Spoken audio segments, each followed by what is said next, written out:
દોસ્તો નમસ્કાર। આજે હું વાત કરીશ સફર જિંદગીની।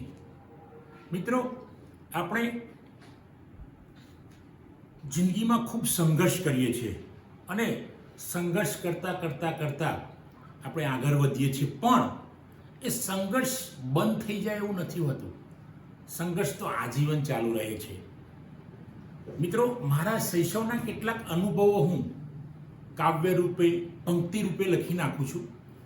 મારા શૈશવના થોડાક સ્મરણો મેં લખ્યા છે, જે સફર જિંદગીની એ ટાઇટલ હેઠળ મેં લખ્યા છે। મિત્રો, તો હું વાત કરીશ વીણવા જતા હતા અમે ડોકા, વીણવા જતા હતા અમે ડોકા, ને ફેંદતા ગામના એ ઉકરડા, ને ફેંદતા ગામના એ ઉકરડા, ચૂચું કરીને નીકળતા ઉંદરડા, ચૂચું કરીને નીકળતા ઉંદરડા, ફૂંકીને પગે કરડતા એ ઉંદરડા,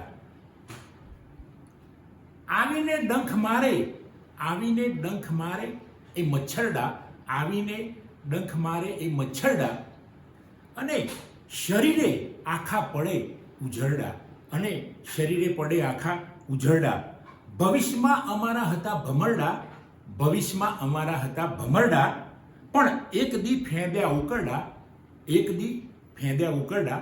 મિત્રો, જો ઉકરડામાં પણ આપણને જીવનની એવી પારસમણી મળી જાય છે કે જેનાથી આપણે આગળ જઈ શકીએ છીએ। આગળ થોડીક વાત કરીશું, બરાબર ધ્યાનથી મિત્રો સાંભળો તો મજા આવશે। ભવિષ્યમાં અમારા હતા ભમરડા, ને એક દી ફેંદ્યા ઉકરડા, ને મહીથી નીકળ્યા બે ચોપડા, ને મહીથી નીકળ્યા બે ચોપડા, હતા જૂના ખૂબ ને ફાટેલા ચોપડા, હતા જૂના ખૂબ ને ફાટેલા ચોપડા, ઠોઠિયો નથી રહેવું એવું થયું મને, ઠોઠિયો નથી રહેવું એવું થયું મને, વાંચવા છે ચોપડા, શહેરમાં ગયા ન મળે કોઈ આપણા, શહેરમાં ગયા અજાણ્યા, ત્યાં કોઈ આપણું નહોતું, શહેરમાં ગયા ન મળે કોઈ આપણા, પણ પેલા ચોપડા બન્યા આપણા, પણ પેલા ચોપડા બન્યા આપણા। ચોપડામાં મસ્ત થઈ ગયા।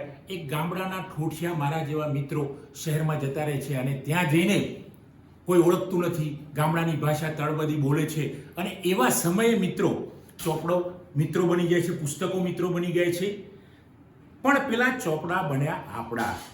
સૌ બની ગયા પોતાના એ પારકા, સૌ બની ગયા પોતાના એ પારકા, કારણ કે ચોપડા વાંચ્યા, સમજ આવી, મિત્રો બન્યા, અને ધીમે ધીમે ધીમે એક એક સંઘર્ષનું પગથિયું ઉપર ચડતા ગયા। મિત્રો, સફરની શરૂઆત હતી, જિંદગીની સફરની શરૂઆત હતી ઉકરડા, જિંદગીની સફરની શરૂઆત હતી મારા ગામ ગઢાના ઉકરડા। મિત્રો, આ ઉકરડાની સફર આપ સૌને નવાઈ લાગશે। દરેકના જીવનમાં આ પંક્તિઓ ક્યાંક ક્યાંક ઓળાયેલી છે। સફર થઈ ગયો એવું નથી કહેતો, પણ મેં જે જીવનની અંદર મારા મિત્રો સાથે, મેં એકલાય નહીં પણ મારા ઘણા બધા મિત્રો સાથે ઉકરડામાં મેં ડોકા વીણવા જતા હતા, અને ત્યાંથી અમારી સફર શરૂ થઈ અને અત્યાર સુધી એ સફર ચાલુ છે। અને આ સફરમાં હજુ કંઈ સંઘર્ષ પૂરો થયો એવું નથી મિત્રો। એટલે આપ સૌ યુવાન મિત્રો, નવી પેઢીને હું કહેવા માંગુ છું કે જિંદગીમાં સંઘર્ષ તો સતત રહેશે રહેશે રહેશે। એ સંઘર્ષમાંથી કેવી રીતે આગળ નીકળવું એ મિત્રો આપણા હાથમાં છે।